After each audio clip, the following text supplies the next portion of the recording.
So for those of you who didn't understand me just yet, don't panic. This webinar will take place in English, but it's also what we like to call Franco-friendly, which by our definition means that there might be a few slangs or terms in French, but most of the webinar will be in English. The most important thing is that participants, so everybody who's watching today, that you feel comfortable to express yourself in the language of your choice, and that'll be through the chat box or the Q&A at the bottom of your screen. C'est ça. Si vous avez des questions, des commentaires lors du webinaire, sentez-vous libre de vous exprimer dans la langue de votre choix par le chat box ou le Q&A au bas de votre écran. And if ever there's any communication barriers, we'll translate so that we can make sure that everybody understands. So before we start, a few housekeeping rules.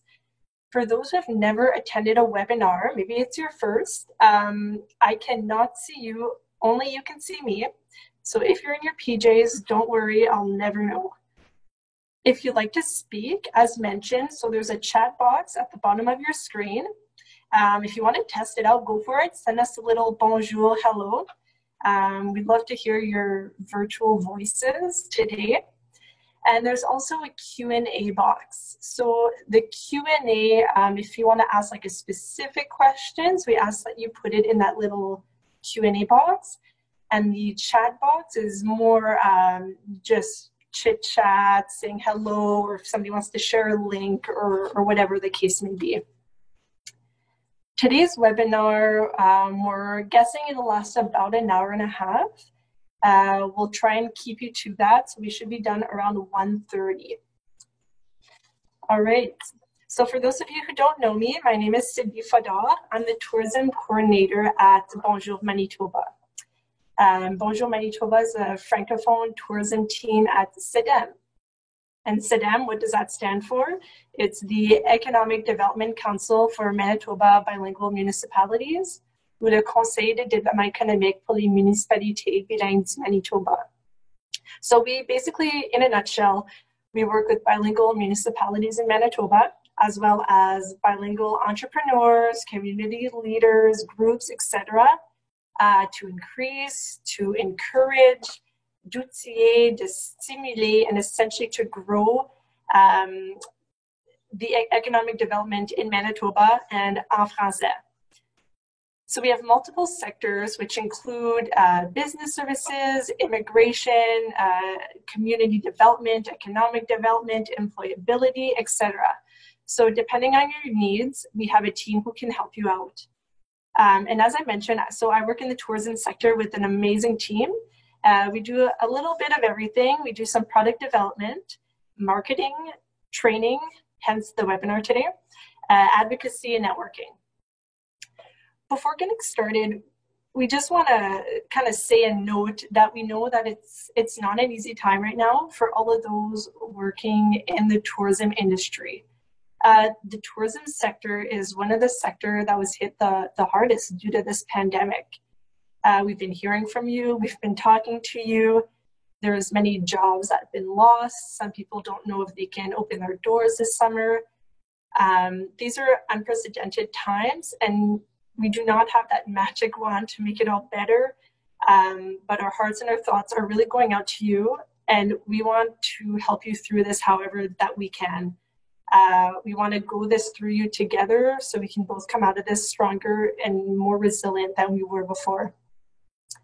So with that being said, CEDEM has put in a work team to help clients navigate the government services that are available to different organizations right now due to the pandemic. So we have some employees who have studied these subsidies and are available and can help you. So we'll help you kind of navigate that system.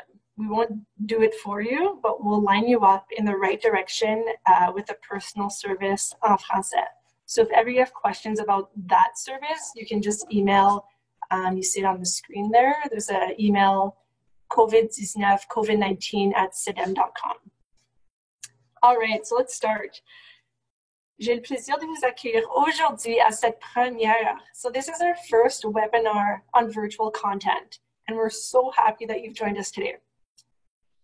As I mentioned, the pandemic, the quarantine while it can sometimes be a little heavy, a little scary. However, today we want to keep it positive and concentrate on the things we do have control over.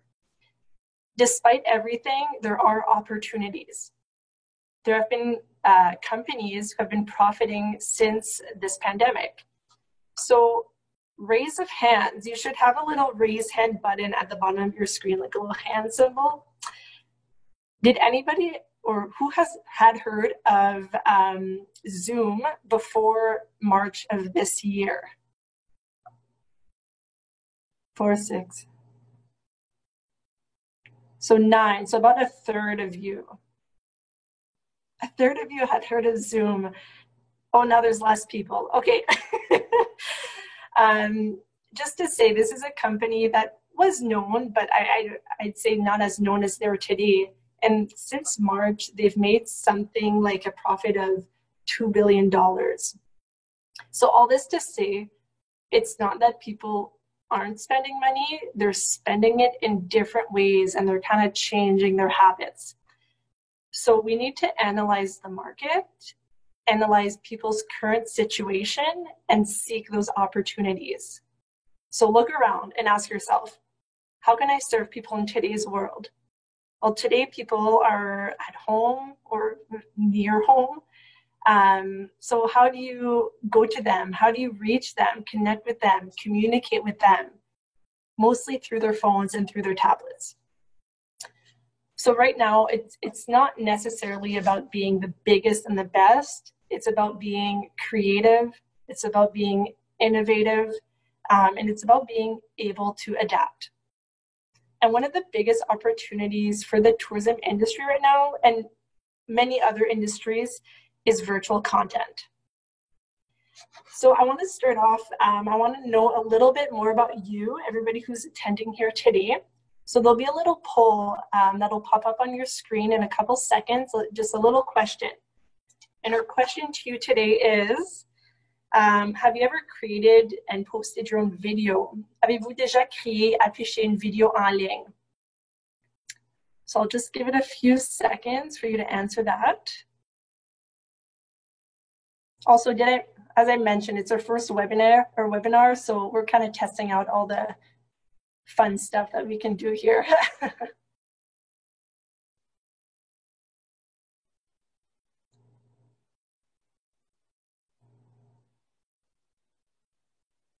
So I think most people have answered.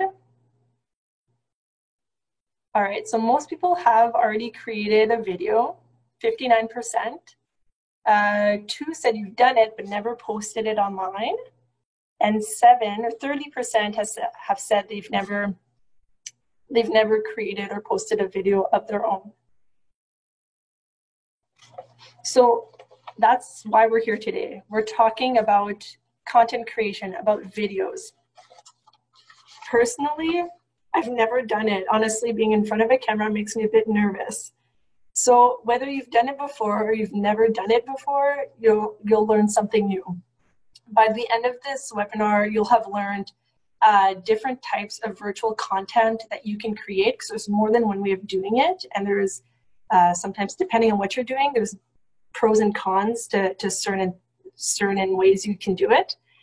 We'll talk about different types of platforms, the importance of going virtual in case you're not convinced yet. We'll talk about ideas and examples and inspiration of best practices. We'll also talk about tips and tricks on how to create your own video. And we'll quickly talk about a new potential target market that you should be focusing on. So to help me accomplish these learning objectives today, we have some amazing speakers. I'm so happy that they all accepted my bribe, because it'd be really long if I had to do this by myself. You're really in for a treat. So our first speaker, his name is Cody Chomiak. Cody is Director of Marketing at Tourism Winnipeg.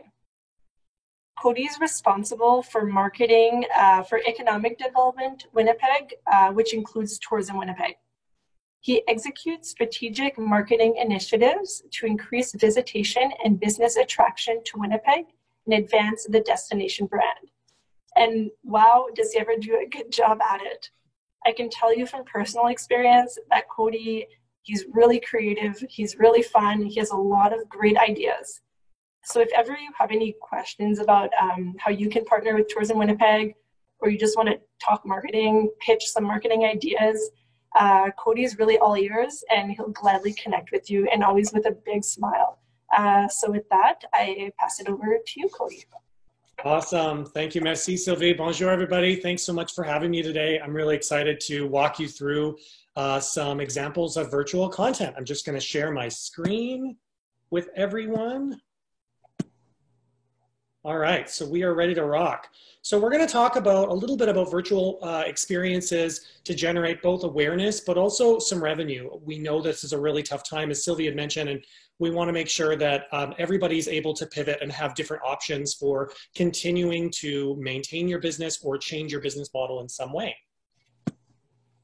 So I'm going to quickly go over just some live video by the numbers. I love numbers and stats and data, so that's a really important piece.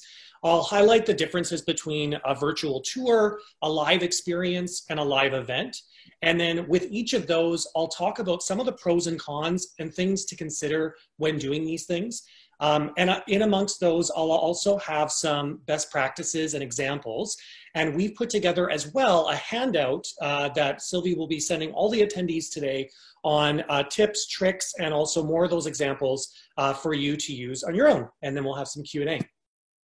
So why go virtual? I think it's really important for us to really know that this has been around long before COVID. It's been long before the pandemic, and it is something that is worth investing in and will continue to be a legacy piece for you even after the pandemic is over.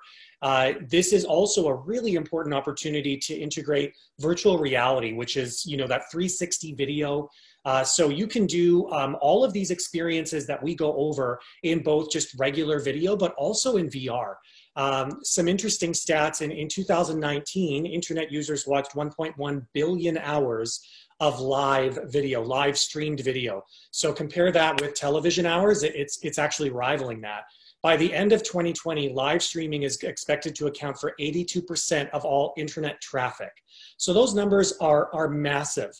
When you look at virtual reality numbers, for example, 77% of virtual reality users want more social engagement during their virtual reality experience. So they actually want to comment, interact with others while they're immersed in virtual reality. As well, what's really important about this is that the hardware is catching up with the software. You know, everybody remembers those Google glasses that were supposed to be taking off, and they never kind of did. What's going to happen is our next iteration of smartphone is going to have augmented reality. It's going to have virtual reality baked right in. That's when you're going to start to see mainstream adoption. And a great example is when you think about voice searching. You know, 3-4 years ago, voice searching was, you could do it, but it wasn't really popular. And then Amazon Alexa came and smart speakers came into our homes. Now everybody is using voice search, and that has skyrocketed. And we've had to really pivot to make sure that we capitalize on that. So where can you stream these virtual experiences? The positive note is everywhere. Pretty much every platform has some form of live streaming experience. Certainly the main ones do, you know, Facebook, Instagram, Twitter, YouTube, LinkedIn. I think what's so important in today's climate is it's very easy to get overwhelmed by choice anxiety. We do not have to be everything to everybody. It is really okay for everybody to look at your business model, look at the channels that you're on, and really say, this is what we're going to use as our main tool, and kind of don't worry about the other platforms. You don't have to go, you know, live or do virtual experiences on every single platform. This is a good opportunity for you to look at your demographics of your followers, but also the demographics of the particular social media channels to understand what makes the most sense. And don't be afraid to try it out, test it, repeat it, make changes along the way. And that's, I think, the really exciting thing about virtual as well as live and social media. You can really have access to all of that data to understand what works, what makes sense, and what progress you're making along the way. So the first one we're going to talk about is virtual tours. And essentially, it's just like a tour, but in virtual form. So it's really about bringing the audience along a journey, and they're going to capture the sights and sounds that they would see when they were there. So this is a combination of, sometimes it can be short pans, sometimes it's a longer journey or walkthrough. It could be narrated, it can be unnarrated. You could have a host, you could have somebody that simply is just walking and you're following their journey. It's really, really innovative platform. The picture that you see there is Leonard Taylor. So part of his way that he's pivoted is, with his shop having to close with the pandemic, he's doing virtual tour appointments. So customers can essentially book a time with him. He will give them a tour of his shop. He will direct in whatever way. So if you're looking for jeans or jewelry, he'll kind of go over that area. He can show you different things, and then he'll send all of those items to you by mail. So this is a really great option as well for people to get a close-hand relationship with Leonard. He's not always in the store, so a really unique opportunity there. So the pros of this: can be done from a distance, really, really easy to do. It's also really great for sneak previews. If you've just renovated an area, if you're premiering a new program for the summer, this is a good opportunity to have that. It can be pre-taped as well. So virtual tours don't have to be live. They can actually be done ahead of time. And these things are really important because it allows you to sometimes use better equipment. So when we're doing some of our tours, we actually use SLR professional cameras and mics. As well, we don't worry about internet connection. So one great example is we did a virtual tour of the Nonsuch in the Manitoba Museum, and the internet connection is terrible in that area. So for us to have done a physical live would have been very, very difficult. So you don't have to worry about that in this case if you're not doing it. And virtual tours can be monetized. I think one of the best examples for us to look at is the Winchester Mystery House Museum. They as well pivoted and put together a really fantastic virtual tour of their museum that they're charging for, and they've had people buying and supporting their organization. I think this is also something that you could offer if you're offering a virtual tour for paying guests. You could also add on a physical ticket that individual could then take advantage of at a later date when they do feel comfortable coming in person. So I think this is a really good option of being able to monetize some of that and generate some of that revenue. Okay, and then we talk about live experiences. So this is essentially like a live broadcast. It is the first time that as you're broadcasting it, similar to this webinar. Everything that I'm saying is going out live into the ether. So it's essentially a really great opportunity to do sneak previews, announcements, but also it's a really unique way to connect with your audience. As people are commenting, as people are asking things, you can actually have an interactive experience where the host answers questions. You could have people comment on where they want the camera to point to or go next. Really great example that you're seeing here is Assiniboine Park Zoo's Creature Feature. And this is a really great series that they've launched. And the nice thing is, once this live is done, you can then boost it. It stays on your social channel. People continue to watch it after the fact. So it isn't all for naught. It is something that's worthwhile to do. Facebook, Instagram, YouTube, a lot of those social media channels actually show more eyeballs to live content. They prefer live content over anything else. So for those with smaller budgets, such as our organization, it's really advantageous for you to capitalize on live content because you don't have to spend as much money promoting it for the same number of people to see it. So some pros.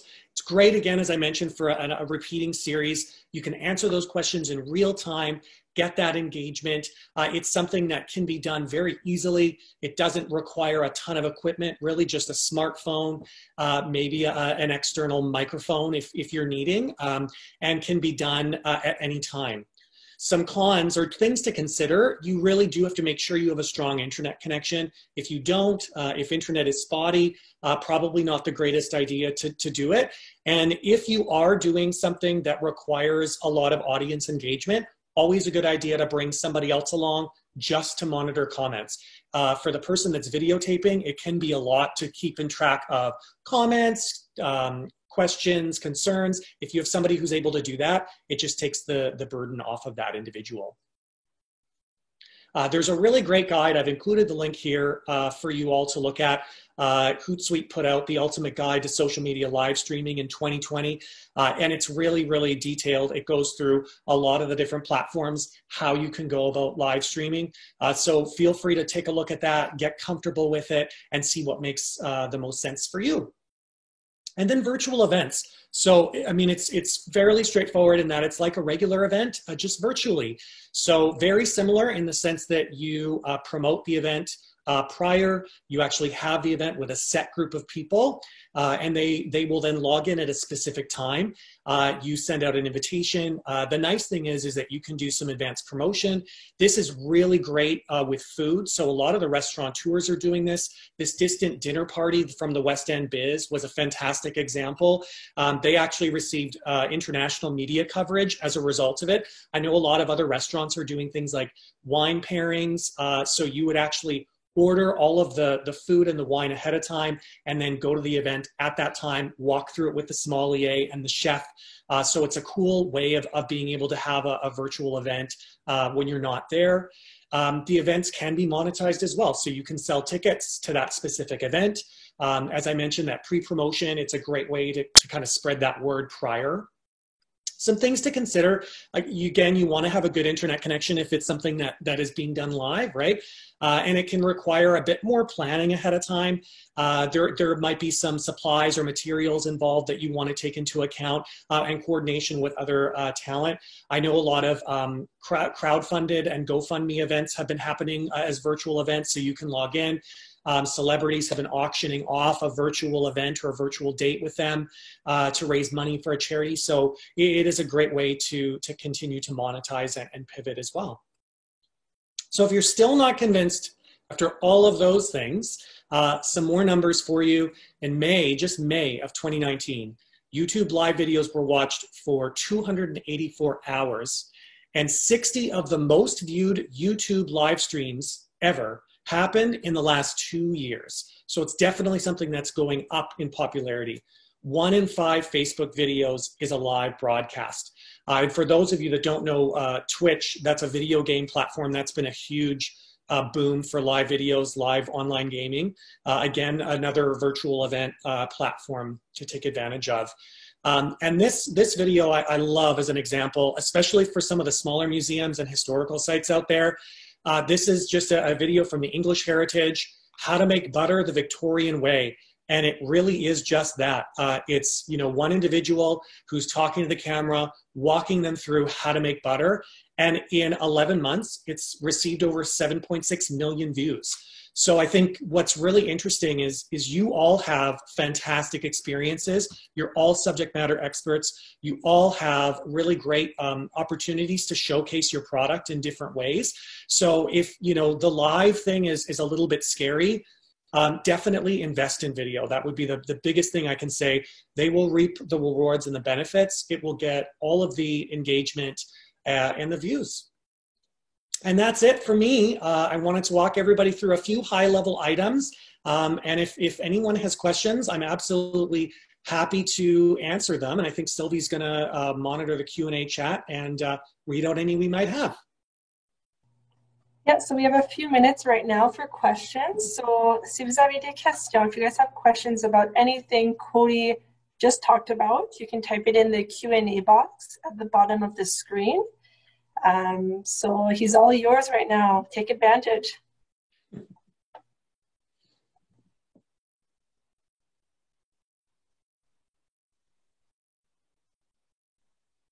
Apparently you explained everything really well, Cody. Apparently. One question from Festival du Voyageur. They're wondering, are you familiar with the platform used for the monetized tour of that museum? No, that's a great question. I will, I'm good colleagues with the marketing person there, so I will ask and I will get back to you. Okay, so that's Nicolas from Festival. Fabulous.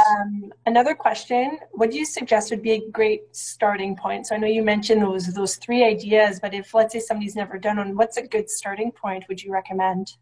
So, I mean, first and foremost, I think it's easy to get distracted by the technology. I think we really just need to think about what's interesting and what's relevant and what do we have to offer. And then it's about figuring out how can you take what you currently are doing and just alter it slightly to provide either a live or a virtual experience, and what's something that would be really interesting. Another thing to think about is, have you ever received questions or ideas from people asking you to do certain things? Is this now your time to kind of go behind the scenes or do something that's a little bit different? And then honestly, I would just dive right in, dip a toe in the water, get a smartphone out there, try it. Feel free to reach out to other colleagues who you know who have done it. You know, Assiniboine Park, the Human Rights Museum did a great virtual tour. So I know there's a lot of local organizations as well that are doing some good work, and I'm sure they'd be more than happy to share their experiences with you. Awesome. I have two more questions here. So I'll start with one. How do you see the role of written, so like a blog, and still photo content in the future? So where do they take their place in all of this? Yeah, I think it's still so important for written. I think when you're looking at the way we treat content in our office is through behavior. So we look at how people are behaving and how they want to consume that content. I think written is always going to have a very important place. We treat it as lean in, lean back, and on the go. So lean in is when someone is researching, they're really invested, they're finding things out. Lean back is when they want to just be entertained. They just want to be taken. That's kind of those longer form pieces of content. And on the go is on your phone. And what's really important is a lot of the video content that we do, we'll actually repurpose it and do it into a blog post, because we recognize that sometimes people maybe don't want to watch a video, even if it's, 3-4 minutes long. They don't have the patience. They're going to scan the copy. They're going to get the highlights. But in some cases, they're not in a place where it's appropriate to be watching a video. Maybe they're on the bus. They don't have headphones, and they're able to read. So I think that's a really, really key piece.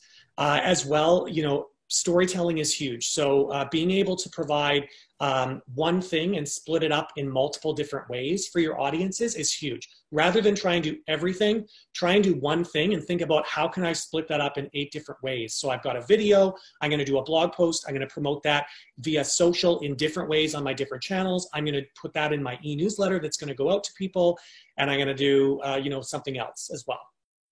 Yeah, I really like that comment there, Cody. I find we're always trying to, when we're a small team, it's hard to keep up, with the Joneses, and sometimes you feel like we always have to create, but it's true. Take something you have and kind of just tweak it, spin it, and re-put it out there in different ways. So yeah, we live by the 1x8 rule. So for every piece of content we make, we try to think about 8 different avenues to distribute it, because as we all know, it's just a never-ending beast, and you could work 24 hours a day and still not get done enough. So that's really helped us to amplify our efforts. And even for things like looking at a sponsorship, and we might prep a video for a sponsorship, we're looking at how we can leverage that video in other ways. And so instead of spending all this time doing something for one specific event, we're now unlocking the potential of that piece and getting more value for our money. I love numbers, so I like how you gave that stat of 1 to 8. I'm going to keep that in mind. One last question. What is the best way to pre-promote an online event? Yeah, there's a number of ways. I think the first avenue would be your social media channels, especially the one that is hosting that live event. Well, the one thing I think that social media that we all have to kind of come to grips with is that social media really isn't free anymore. If you want your audiences to see your content, you do have to pay. The good news is it's not nearly the cost of what it used to be to do a TV ad or a radio ad or a print ad. So definitely you want to set aside some budget just for the promotion. I would also not underestimate the value of your email subscribers. They are the one audience that you own entirely. If they open up your email, they have the opportunity to open it up. So all of your subscribers you own, and you're able to send that information out. As well, use that 1x8 rule. Do up a blog.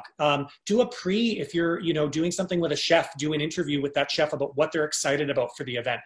Talk about it in a few different ways. If you've got somebody in the community that's really an influencer and notable, and they're involved or they're just open to promote it, have them promote it on their channels as well, and use those partners. And I think that's a really powerful tool. And I think in Manitoba especially, we're such a tight-knit community that We all want to help each other out. And there's so many times I've asked partners, hey, would you mind tweeting about this? Or could you tag me in that tweet or send this out on our behalf? And they're more than happy to do it. And that's free for all of us to do. Perfect. I think that's it. We have time for one more, just in case somebody has a last question. I think we're good. Merci, Cody. I've learned a few things. It's been great. And we'll have time at the end to, if ever there's more questions that you think of later on, we'll have a bit of time at the end as well. Merci, thank you. Thanks. So our next speaker today, my colleague, Leslie Gaudry. Leslie, we're so happy that she's with us on our team. She has so much experience, so many connections. She's worked on multiple tourism projects in Manitoba. She has a background in economic development, in tourism development, and she's actually launching her own business this summer as well. She's previously worked for 2RMs and is currently as well the association manager for EDAM, which is Economic Developers Association of Manitoba. So Leslie will keep talking to us about the importance of virtual content and different examples of virtual content that are currently being done in Manitoba, in Canada, and in the US, and how these organizations are profiting these. She'll also talk to us a little bit about different platforms that you can use to market and showcase your experiences. So with that, I'll pass it over to Leslie.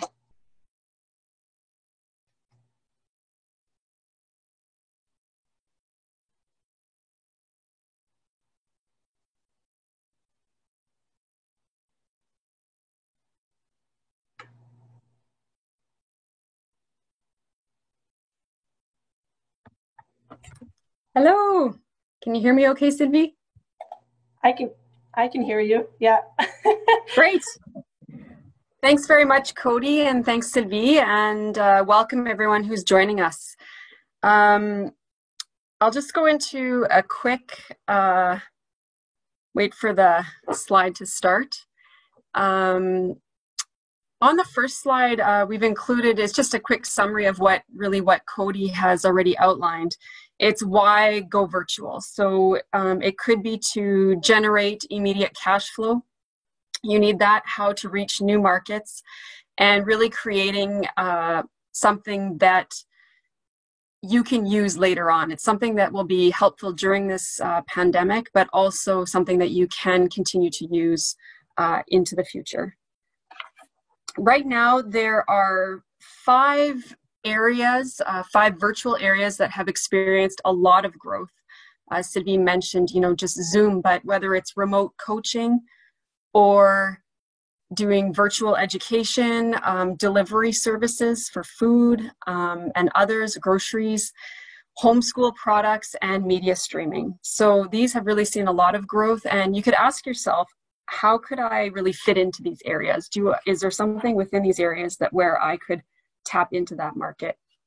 With virtual growth, like we said, people, even though circumstances are different, people are still spending money. The latest stat I heard was 93% of purchases are influenced by social media. An example is Blue Apron, which is a fresh delivery service in the US, has seen their stock value increase by over 500%. One of the online platforms that we've come across that was created by 2 Canadian music entrepreneurs was Laura Simpson and 2-time Juno Award winner Dan Mangan. They've created Side Door, and it's really a Tinder for musicians. It was launched originally in February 2019 as a virtual booking and ticket platform that was created to match artists with hosts who were able to accommodate sort of that intimate and welcome setting. Side Door matches the artists with spaces that create shows anytime and anywhere, and it can really be based on preference. So it's really any kind of show. It could be a music show, theater, or even dance.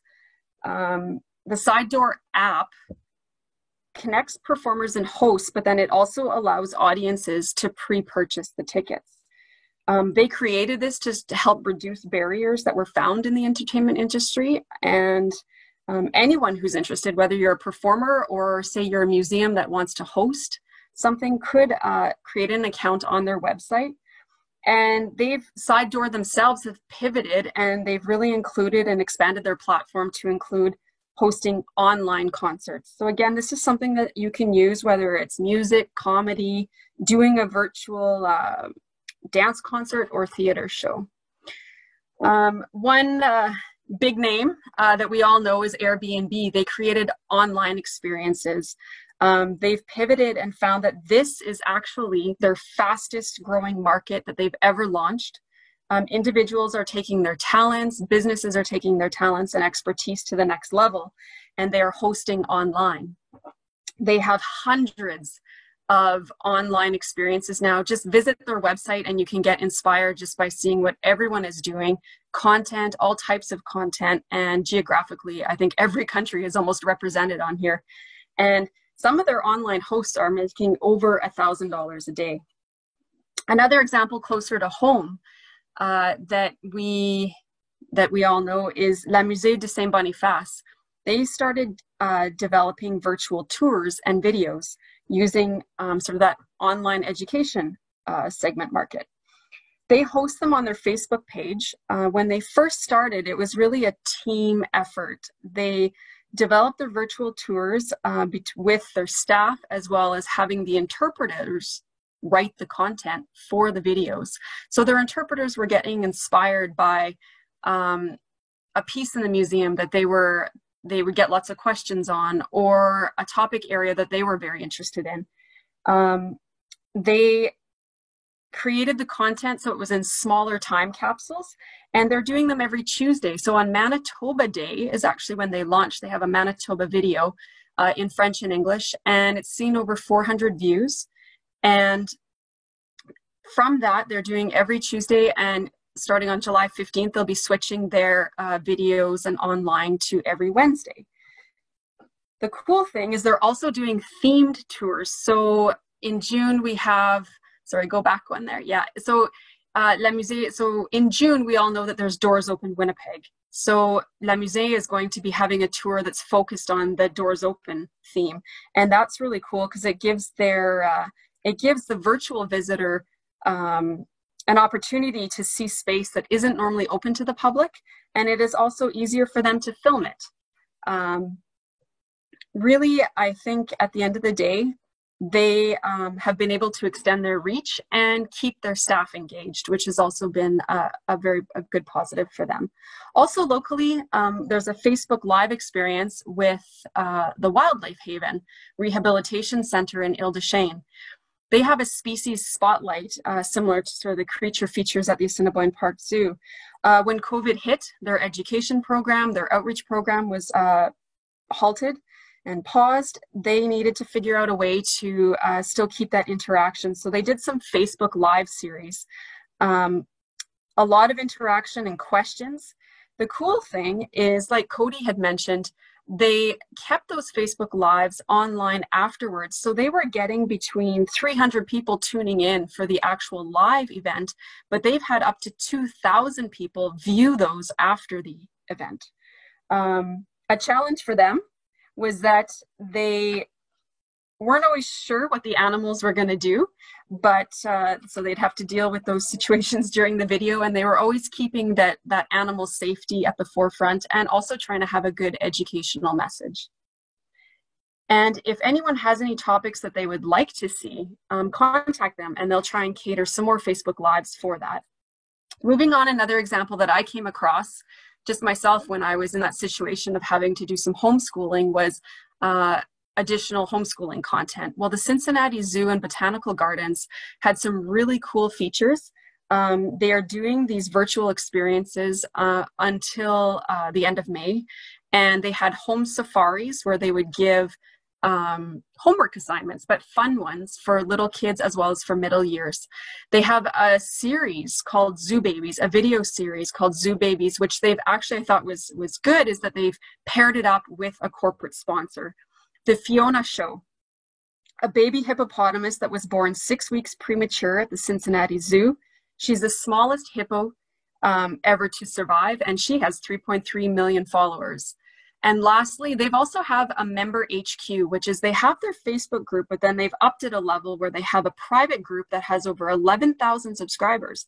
And with that, it's an additional revenue source for them, as well as more exclusive content. Coming back closer to home, virtual events.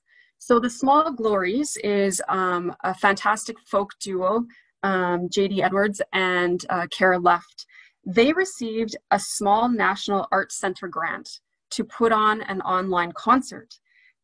This National Arts Center started doing virtual concerts on March 19th. The Small Glories used the grant to help hire for some sound, audio, and to rent the venue. They did it through a Facebook Live. When they did it, they kept it up. They did the live, and then they kept it the feed on their Facebook page, and they had over 32,000 views.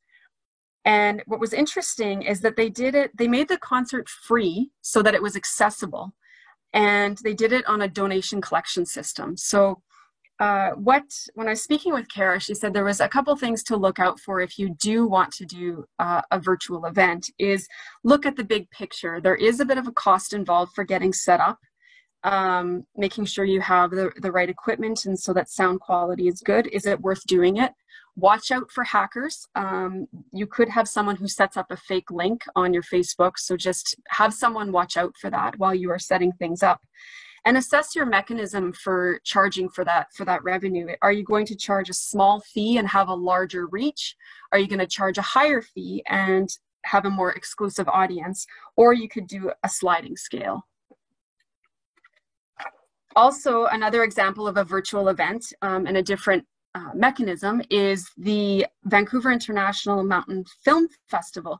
They hosted their main event in February 2020, and it was a great success. Their next event was to occur on April 8th, but it was canceled due to COVID. So all the theaters were closed. They had to decide what they were going to do. They decided that they were going to host a film online. So they approached the filmmakers, and the filmmakers agreed to geo-block Canada for their online launch. This event occurred at the end of April, and it was a great success. So the audience, pre-purchased a ticket, and they received an email with instructions and a link for viewing. And people could watch that video as many times as they wanted within a 60-hour period. 2,700 people watched the film online. It was a climbing film. Proceeds from the event went to the filmmakers as well as the Vancouver International Mountain Film Festival. Because it was a success, they redid this model again just this past weekend and hosted In the Canyon. This movie was a bit more of a broad, general-based for the audience. They conducted it from Friday at noon until Sunday. You could view the movie. And when I was speaking with one of their coordinators last night, they said they've had over 5,000 subscribers, 5,000 people that have purchased a ticket, and it gave them an even broader reach. So they've had people from BC, Ontario, New York, Pittsburgh, Boston, and the Western USA. They did spend $3,000 on Facebook ads, but it paid off and it broadened their reach.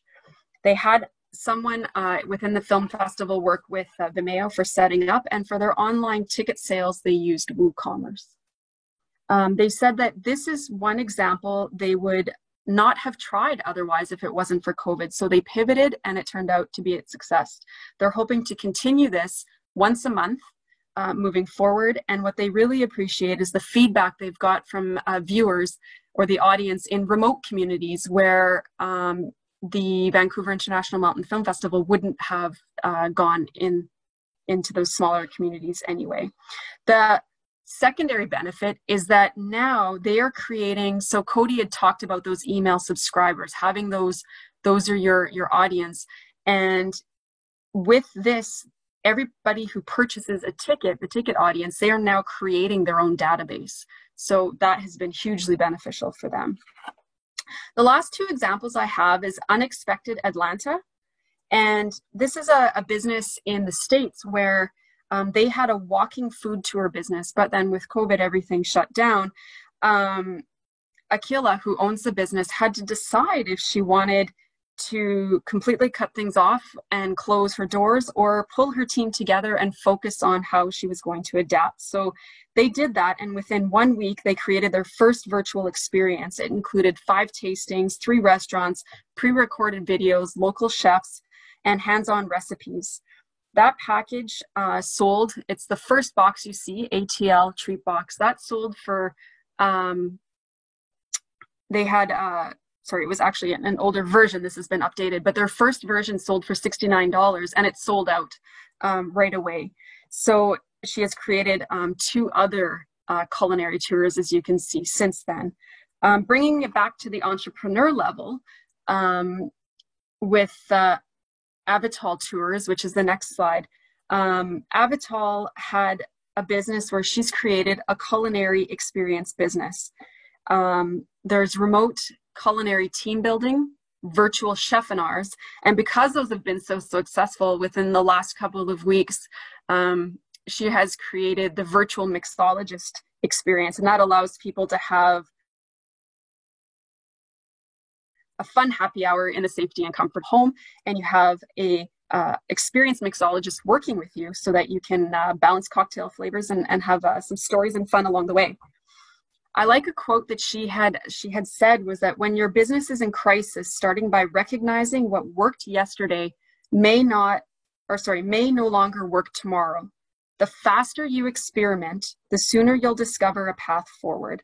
So hopefully with these examples that Cody's talked about and that I've provided, whether you're an organization or an entrepreneur, that we've given you a few examples for content and inspiration. We also have an online virtual tours and online experiences booklet that we can pass along to you that has over 100 different examples that is published by Kelsey Toner. So with that, I'll finish, and if there's not any questions, I'll pass it back to Sydney. Thank you, Leslie. So again, if you have questions, vous pouvez mettre vos questions au bas là, dans le Q&A. In the Q&A, we'll just wait a couple seconds here.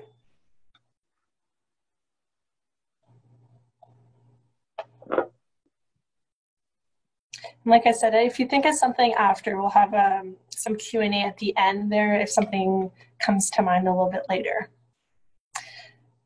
So what I want to stress too is, you know, we're talking a lot about videos and, oh, sorry, I'm just going to start my video. Okay. Once COVID's done, this pandemic's done, and we return to this normal, some of you may have the question at the back of your mind, did I waste my time creating all these online tours and videos? And the answer is no. This is content creation, and you can reuse these for marketing initiatives. These videos, it's engagement. It creates conversation before and after a tourist has visited your business. It's such a powerful tool for driving engagement and visitation. So see this as an opportunity to diversify, first of all, your own skill sets and your products. It's an opportunity to thrive. And again, a video can be anything. Like Cody said, there was a video about how to make butter, you know. So when you're thinking about what kind of video can I make, things that people like, it's things that educate, that inspire, that engage. How-to videos are very popular, you know. How do I fix the gears on my bicycle? How do I, if you're a tour operator, you know, how do I read animal tracks in the snow or in the woods? Leslie mentioned that mixology event. You know, how do I make my own drink? And then you can link that to an online event, a live event potentially. So the videos don't have to reflect your regular offer or tours, right? Get creative. Think of what you do have to offer.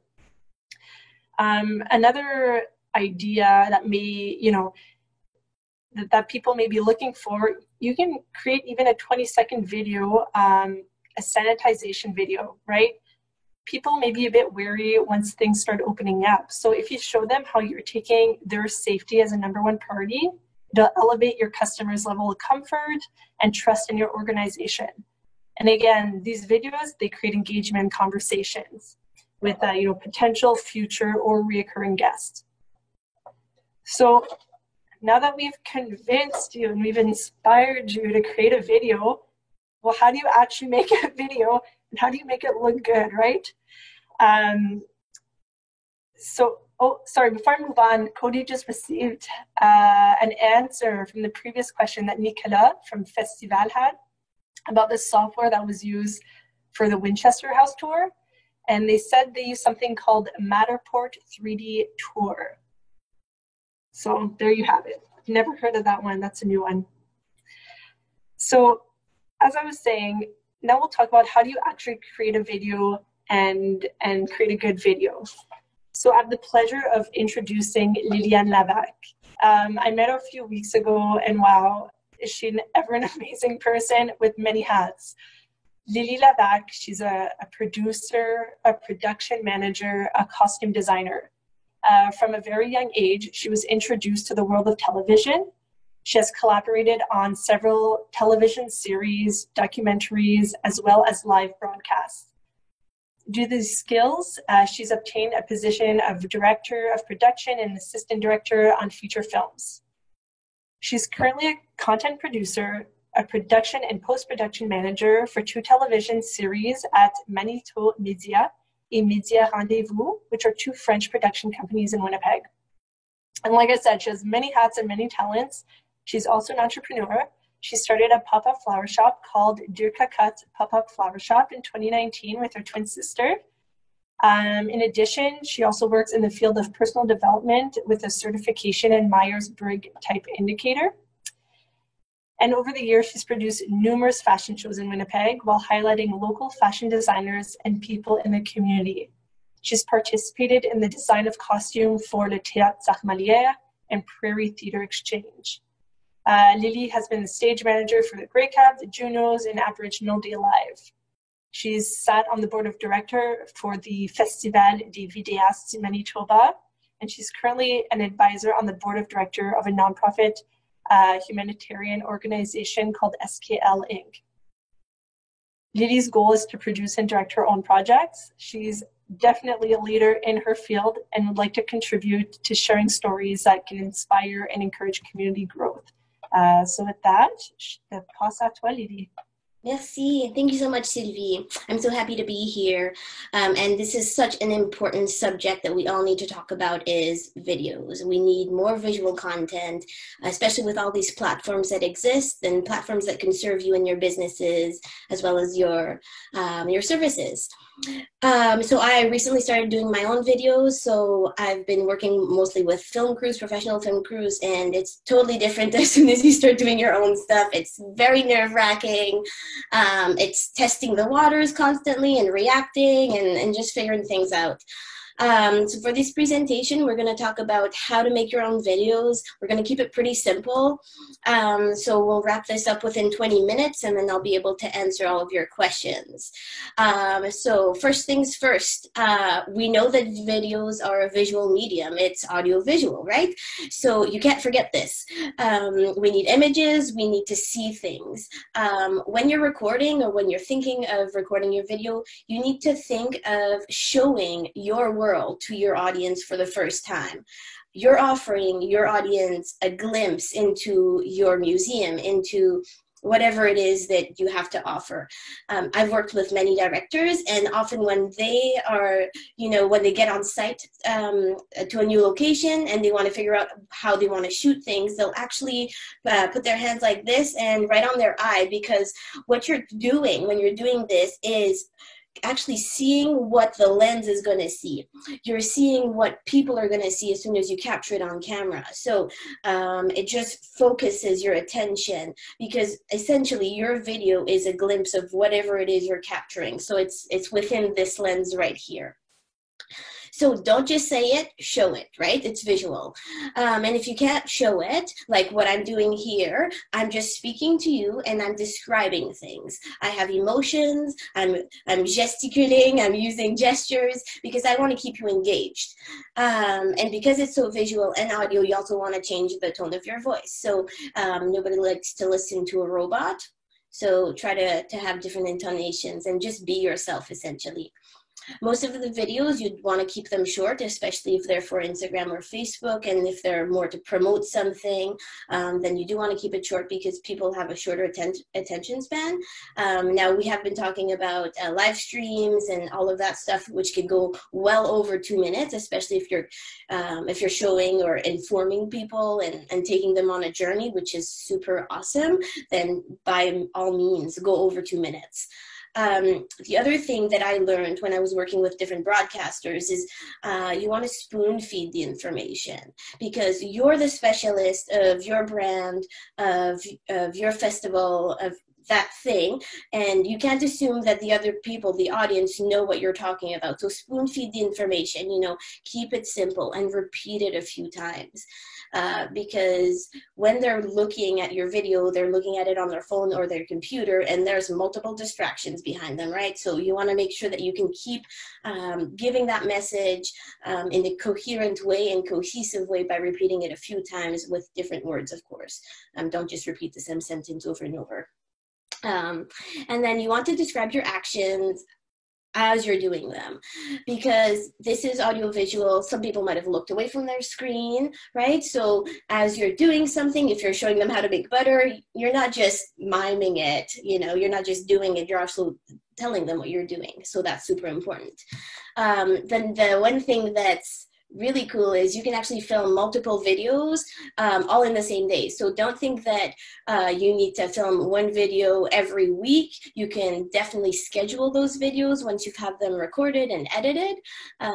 Take the opportunity to have that set up, your film set up for that one day, and bang them out.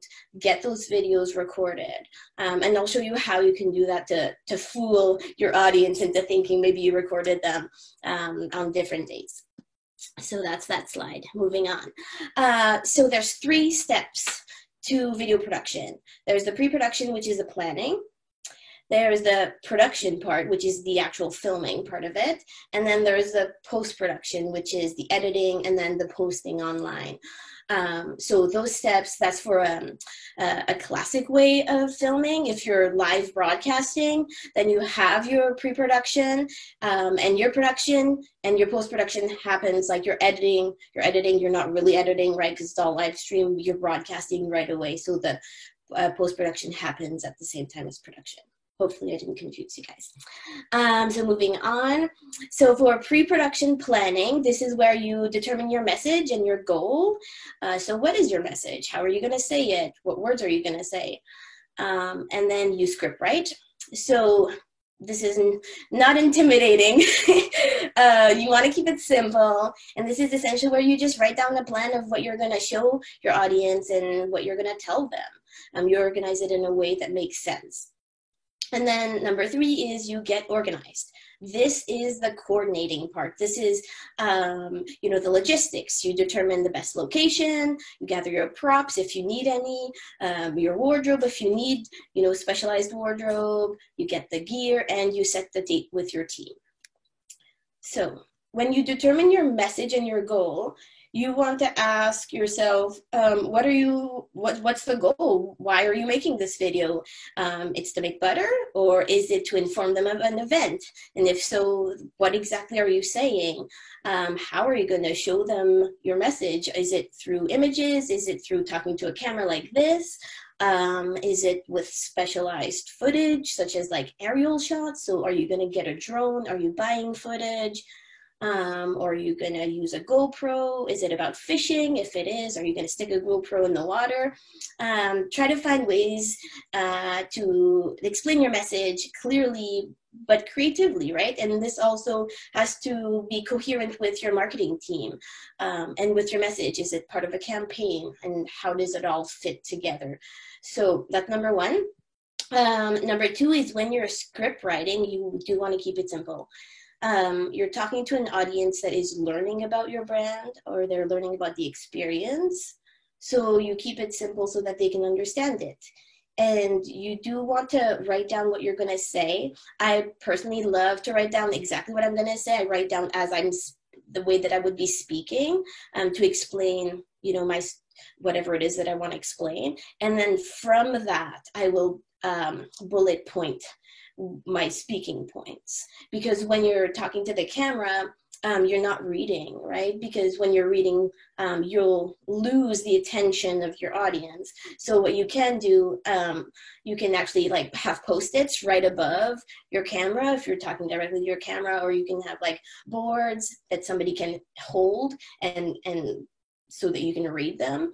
In the news, they have teleprompters. So it's kind of like in that sense, you want to know what you're saying so that it's clear and you won't lose people when you're filming it. So you do want to get somebody to like proofread your script to make sure that it does make sense. And you also want to make sure to rehearse your script. Now, nobody's asking you to make to write a screenplay. This is simple. This is your message. You know it best, so trust that. Like, you know exactly what you need to say. You've been working in this environment. This is you. So go for it. You don't overthink it too much. Just write. Getting organized. So we have 3 options as far as locations go. There's the outdoors. You can shoot outdoors, you can shoot indoors, or you can shoot with a fake background, like a green screen or a backdrop, or you can have, you know, a set build. But that's kind of complicated, and that might be a little over what you want to do. So if you're shooting outdoors, there are some do's and don'ts. The outdoor is great because it's such a natural state and it's beautiful, right? But you do want to be very mindful of the weather. So you want to avoid direct sunlight. So cloudy days are best because they offer diffusion.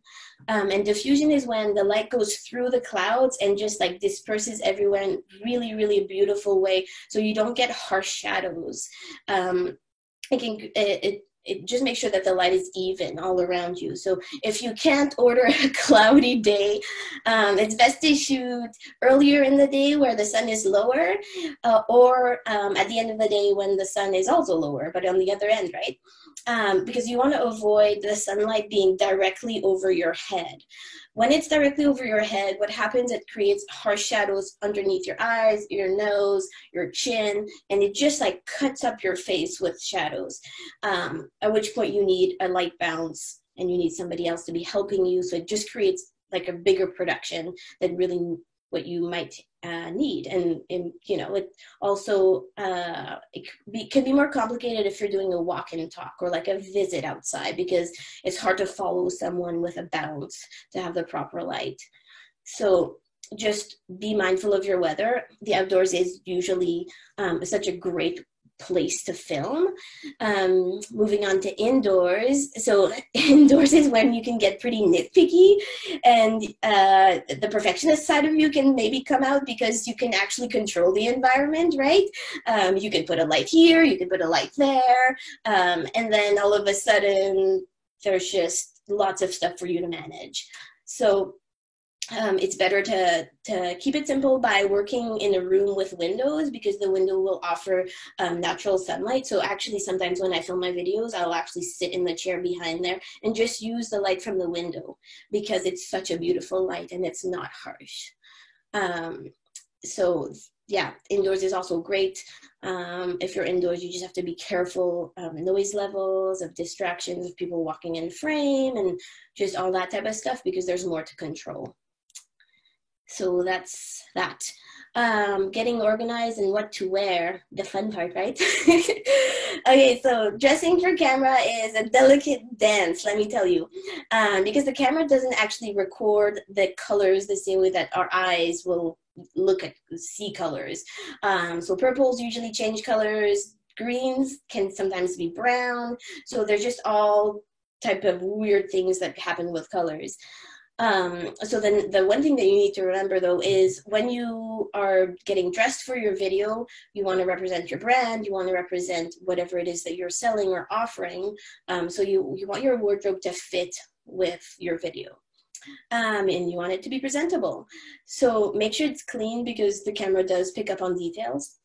As well as solid colors are best. If you're just playing it safe, go with solid colors. Avoid any neon colors or anything that's too bright. It can create color contrast and intensities that are just harder to deal with. You also want to avoid white and black. So black sucks in light, and it's like a black hole. So I know a lot of people prefer to wear black because it just, they feel better for themselves, and they might look thinner and all that, but black is actually not good for the camera at all. And white, sorry, just to go back on white, it can create issues with white balance. So that's a technical thing, just don't wear white, and avoid bright red. The other thing to avoid, especially for men, is when you're wearing a dress shirt, if you have little stripes, pinstripes, or little patterns like the petits carreaux or something like little checks, it'll look very weird in the camera. It'll create like this moving effect, so just avoid that altogether. Avoid dirty clothes, clearly, wrinkly clothes, because the camera does pick up on wrinkles, and clearly avoid any clothing that doesn't represent your brand. The other thing that has to do with wardrobe is your glasses. So if you naturally wear glasses, it's best if they're non-reflective or if you're wearing your contacts, because they act as mirrors, so the audience will be able to see the person shooting on the other side. So wardrobe is the great part where if you want to shoot multiple videos, it can definitely play a role in differentiating one video to the next. I've shot multiple videos, and I just change what I wear. Also, I've worked with many hosts where we shoot episodes of the same series, but we'll just change her wardrobe and change her hair, and then we can be in the same location. It doesn't matter. It's a different day for us because clothing do that. It's a stamp in time. So that's really fun. You can play with that. And then getting organized with your gear. Okay, so you'll essentially need 3 things. You need your camera, obviously, your tripod, because it's going to hold your camera, and your lights are optional. So that's your base, right? And then you can have like an additional sound recording system, but that's for later. So if you're starting off, you can absolutely use your phone. In fact, I would recommend it because it's so easy, right? You already have your phone, and when you press record, you just press record. There's no other setting that you need to fandangle with. There is the white balance kind of that you can deal with. So just by pressing at different parts on your screen, it'll either make it brighter or less bright. So that's something to play with. But other than that, your phone is great. That's all you need. The one setback with your phone is that it does have a built-in mic, but it only works for a certain distance. So as soon as you get like too far from your subject that's speaking, you're losing the audio. So it just won't pick up on the sound nearly as well. So you want to be relatively close. And later, if you want, when you've become accustomed to making videos, you can absolutely invest in a better camera, and also with an external recorder or audio recorder. And that will require you to, in the editing process, sync up the audio with the video so that you get the lips moving at the same time as the audio coming out. Tripods, you have many different options. Yeah, there we go. So you have a portable and flexi a tripod. Those ones are the ones that look like tentacles. They're like these round little balls that can mold on things, and those are fantastic. That's a great starting point because you can mount your camera and your tripod on the fence. You can mount it on a chair. You don't need leveled ground. It just goes. And then you can also adjust your camera to make sure that it's leveled, it's straight and not like penché and stuff like that. So that one is great. You can also use a selfie stick, right? You just like hold it up so that your phone is like this and you can talk into it, especially if it's just a one-on-one. That works well.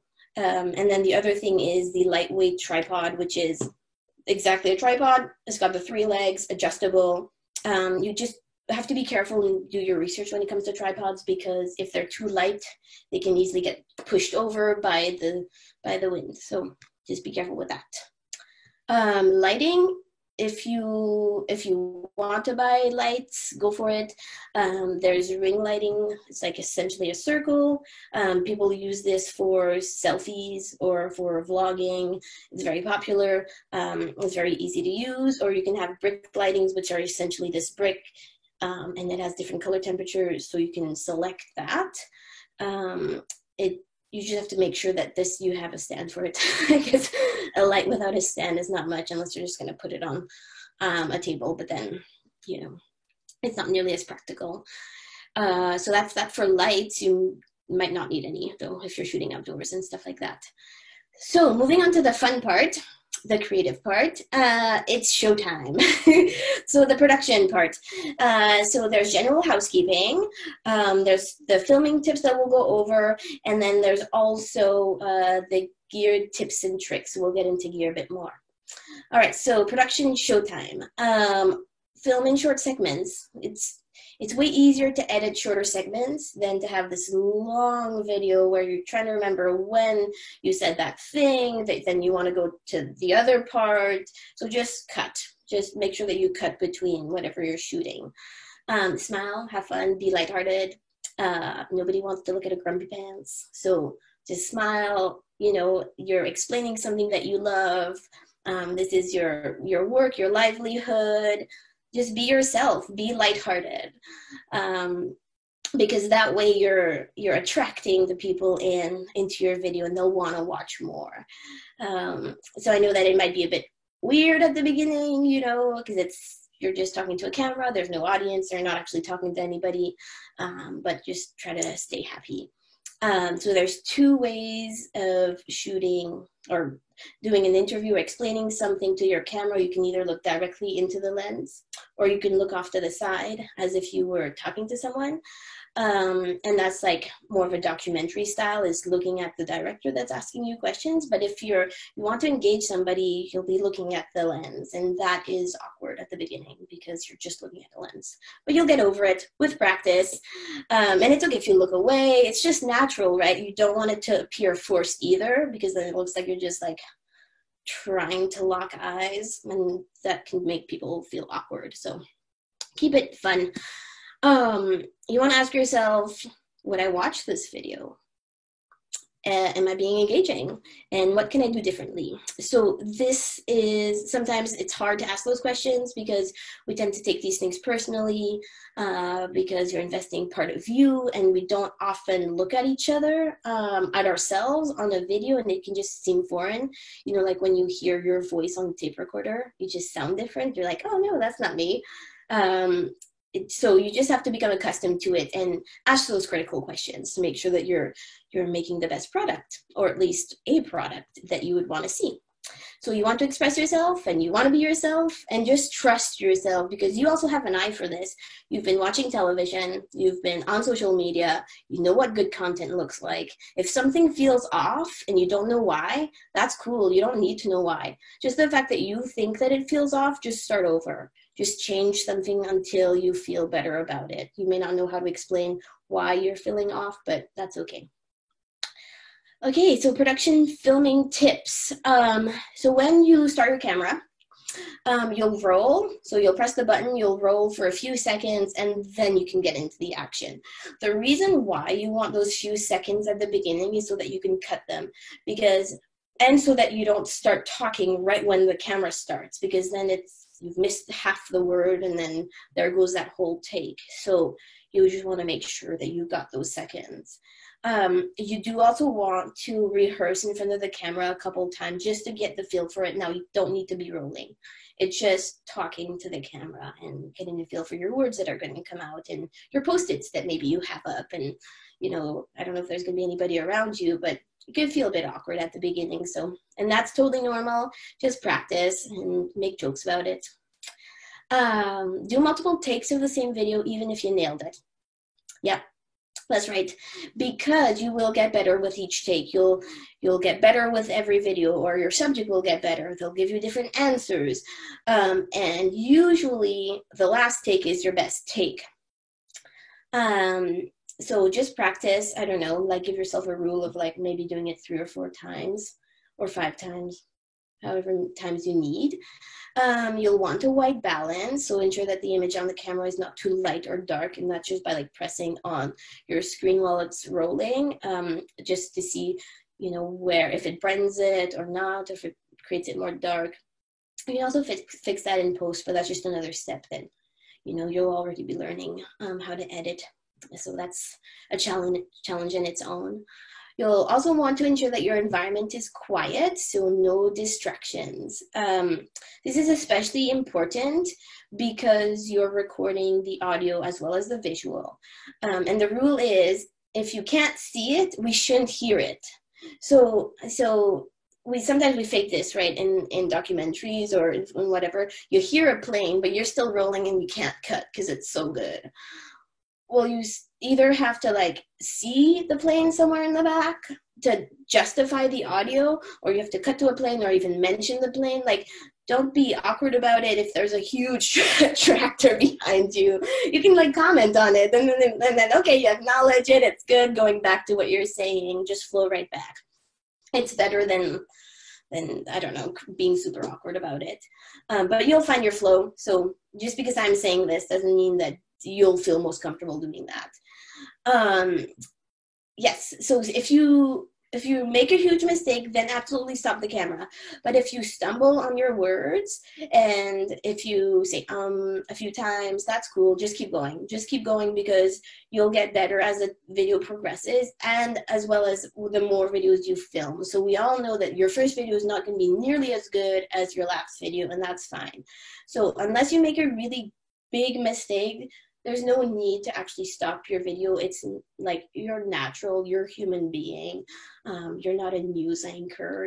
You're there to genuinely show somebody your museum or whatever it is. So just own that. It's all good.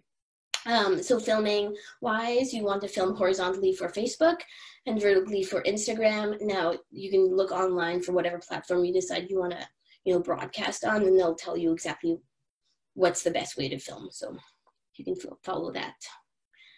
Okay, so speaking of ratios, when you film, you want to make sure that your subject is either in the center of your screen or a little off to the side, like this, right? Like this would be the center of my screen. I'm a little off to the side. Any more to the side, and it starts like here where you would have text, or like you would have something coming up.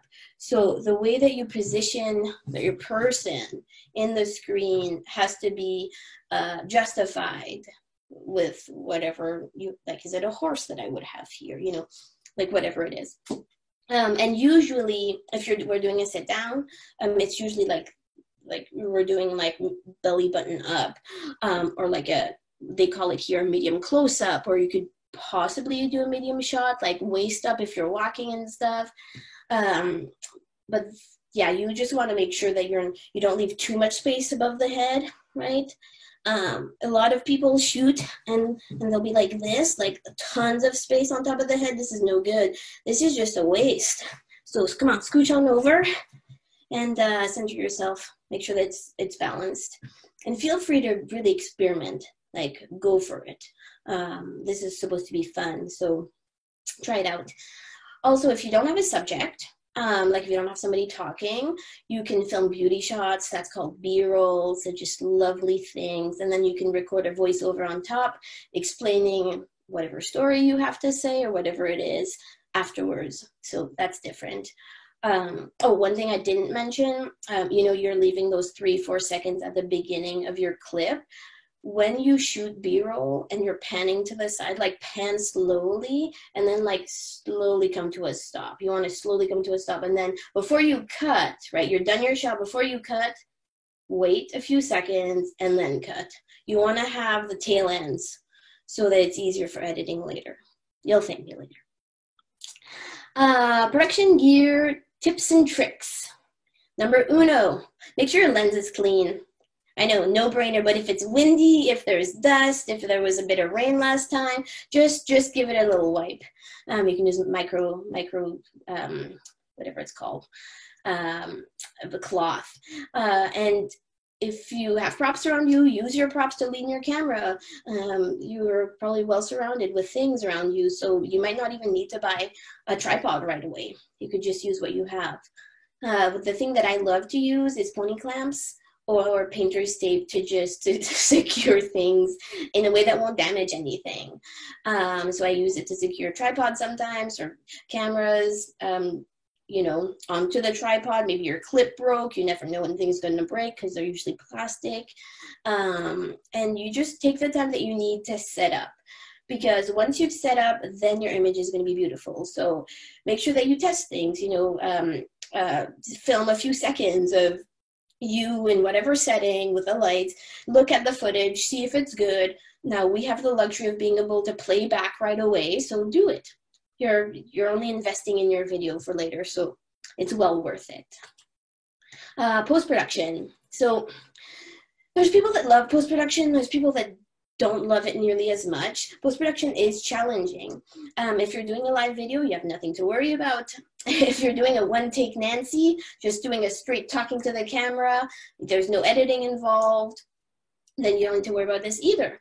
But if you have clips that you're sticking together, then you'll need to use a software. There's some basic ones. Almost every computer has access to a free one. Windows makes one.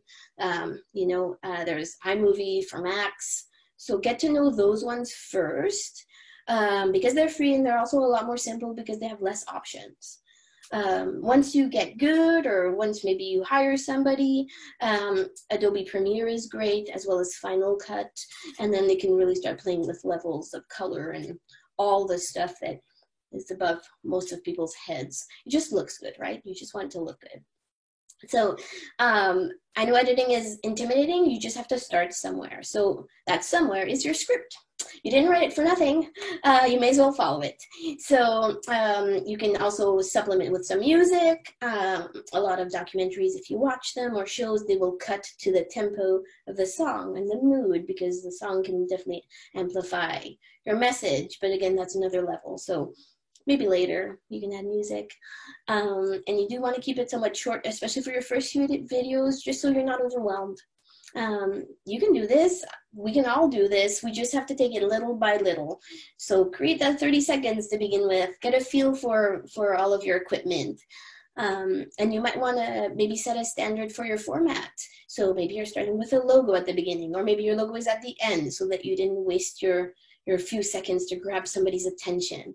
Maybe you have credits, or maybe thank yous, like thank you to whoever was helping you, or to your organization, or anything like that. You can set those formats, and then that way they are all cohesive. That's that. Yeah, so that pretty much takes us to the end of how to make a video. So a few takeaways. You will get better with time and practice. I can for sure tell you that. Just like any craft, practice makes perfect, or something close to it. So don't get down on yourself. You will get better. It's really tough at the beginning, but it's well worth it. Or you can hire somebody to help you with your videos. And that's a whole different conversation. But there you go. You can post on your social medias after you've done your videos. Thank you. Thank you so much, Lily. I learned so much. I'm wearing the wrong color shirt today is what I took away. We already have in question one question that came in. It's, how do you write a script if you're going somewhere you have never been and you're unsure about what you're filming? Okay, well, first of all, I'm going to challenge that and say that you know why you're going there. You have a reason for showing up to that place, and hopefully you've called ahead, and you've even set some time with whoever you want to talk to, which is probably the owner of the business. So, right, I guess that's part of your research. You know, you need to know exactly why you're going. And if you don't know why you're going, maybe you shouldn't be going in the first place. But it could be super simple. Like maybe it's just to get to know that person. And so if you want to get to know someone, what are the questions you'll ask them? What are you looking for? I think it's a bunch of research, as well as just taking the time to figure out what you think that your audience wants to see by visiting this person, or by visiting this location, and what you can teach people with your videos. Yeah, so it's that post-production, that script writing kind of research. Mm-hmm. Yeah, and your pre-production. Does anybody else have any questions? Si vous avez des questions, vous pouvez le mettre dans le Q&A au bas de la page ou dans le chat box. Je vais attendre quelques secondes.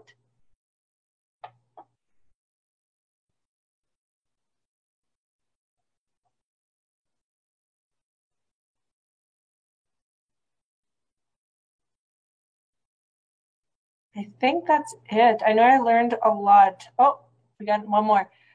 What type of camera do you recommend when you are ready to upgrade? Mirrorless versus DSLR? Honestly, I'm no pro when it comes to any type of cameras. I usually work with professionals, so it all depends on what you're shooting. Read tons of reviews. I can also maybe suggest somebody that you could contact for that type of stuff, but I personally wouldn't feel comfortable suggesting any type of camera or gear because that's not my specialty. But make sure that you read all your reviews, as well as like you have to question what your budget is and how long you want to have it, and also what lenses you need. So it's like all of the attachments that come with it.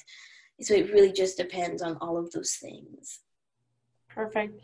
I have one question here for Leslie, but before we jump over, I just want to make sure if anybody has questions for Lily, now's your chance.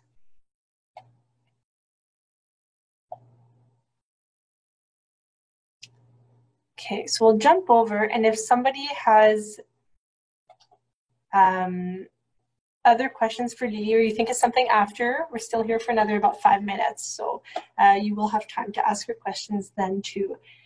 So Leslie, if you're still there, one question just came in for you. It says, how you see the wave of virtual events continuing in this current strength post-COVID-19? Okay, good question. I would say that for locations that, like museums or even artists that are hosting concerts, I still think people are going to be doing online events or virtual events after things open up a bit more in phase 2 and with phase 3. I think it might slow down, but definitely for events that want to maybe broaden their reach or exposure geographically, especially like for remote communities, like a lot of our northern communities maybe don't have access to particular events, musicians or stuff, that would be a great connection. For musicians, some of them might continue to do online events, but there's that with music, there's that personal connection and seeing the audience and feeling that performance and energy. Those might slow down. But I think for any especially, I'm just thinking settings, right? Like museums and restaurants that can act as a venue or a setting, I could say there would be lots of benefit for having those virtual events in those particular settings, because even though you are opened up, your doors are open up to the public, maybe at a 50% capacity at this moment, it's an opportunity for promotion and marketing to these new markets continuing on post-COVID. Not sure if that helps. No, thank you, Leslie. And remember, nothing stops you from, even when your doors are open, you can still offer that virtual event to a further audience, right? You can always do 2 at once. Maybe the offer is a bit different, but just because once COVID's done doesn't mean you have to stop or only offer one over the other. So always take that in consideration. All right, so I'm gonna quickly, it's 1:32. I have one more little thing we'd like to talk about. It'll only take about 5 minutes, and then that'll be that for today. And we just thought this was something very important to talk about, and that's target market. Just because after COVID,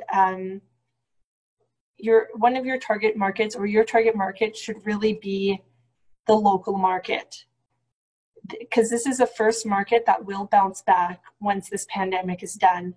If locals are already your target market, that's a huge bonus, because you already have those contacts, those emails, those conversation. And if not, if you're currently marketing, or your usual customers are people from the US, from Quebec, from wherever, you may want to reshift this just for the time being. And why we're saying this is there's three main reasons. One reason is that, well, there are restrictions right now. We just physically cannot go to the US or to Europe or wherever. Second thing is that there's financial restraints. Some people have lost jobs or income because of COVID. So once they start traveling again, they may start small before going big. And the third reason why the local market is that target market for now is the safety and comfort level of visitors. Just because tomorrow I can jump on a plane and go across the ocean doesn't mean that I will feel comfortable doing so. I may start small before I go big. So as restrictions start lifting and businesses start opening again, it will start with the local market, then it'll go to the regional, provincial, national, and eventually international. And that may take, a good year or more. All the marketing associations, so provincial, regional, national marketing associations, they're all taking on this approach. So in other words, those marketing organizations who used to traditionally market to Europe, to the US, etc., they will also be making a shift for now. Their marketing efforts will be concentrated to the people who live in their own province. So for us, Travel Manitoba, they announced that once they're able to, they'll be marketing to Manitobans under a campaign called Home is Where the Heart Is. So you're going to want to align yourselves with these initiatives. And some of you, if the local market isn't your current market, you may say that, well, the locals are those who are going to pay for my experience, or they don't pay, it's the tourists that come from away that want the tour. Just remember that everything is now changing. We're not going back to an old normal, but a new normal. So how we did things in the past aren't necessarily how we're going to do them in the future. Like I know myself, every spring I make a little list, things I want to do this summer, and I mark those down and I put them on my fridge for inspiration for things to do during the summer. This year, obviously my list is changing because there's something I just can't do. So if you market to me, if you market to those who are in your backyard, you'll be top of mind when I'm making my list of things to do and places to visit this summer. You may want to treat the local market a little differently than the tourists coming from away. Locals, sometimes they want to learn a bit more. They want something unique or exclusive, behind the scenes. Traveling and tourism, sometimes it's about bragging rights, right? When we travel somewhere, we post a picture. I've been here, I've done this. So give them that opportunity to brag to their friends about something they've done in their backyard, something that not everybody has the chance to do. So when you're creating a video, you're creating that content, ask yourself, who am I creating this for? Who am I marketing this to? And if it's the local market, just keep that in mind. And I'm not saying this will be your primary target for the long run, but in the short term, test it out, see how it goes. You have nothing to lose, but a lot to gain. So with that, we're gonna wrap it up. We were 7 minutes over time, so not bad. One thing I really want to stress is we are, Tourism Winnipeg took the lead on creating this amazing, just wait till the slides go back. So Tourism Winnipeg created this amazing tool that kind of sums up everything we've talked about today. So we'll be sharing that tool, that resource with you through email. We'll send it to all of you.